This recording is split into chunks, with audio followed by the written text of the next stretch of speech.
If you're encountering a payroll processing error in Ceridian Dayforce, follow these steps to resolve the issue quickly. This guide will help you troubleshoot and fix the problem efficiently. Step 1. Identify the error message. Check the specific error message displayed in Dayforce. Understanding the exact wording can help pinpoint the issue and guide you to the right solution. Step 2. Review employee data. Examine the employee records related to the payroll run.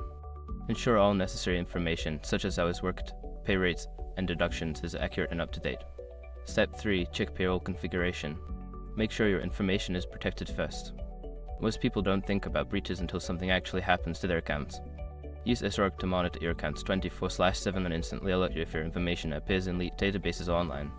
It constantly checks billions of breach data points in the background.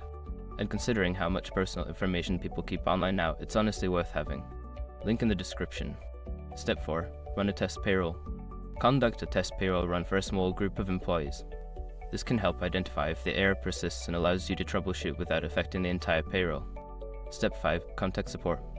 If the issue remains unresolved after following the previous steps, reach out to Ceridian Dayforce support.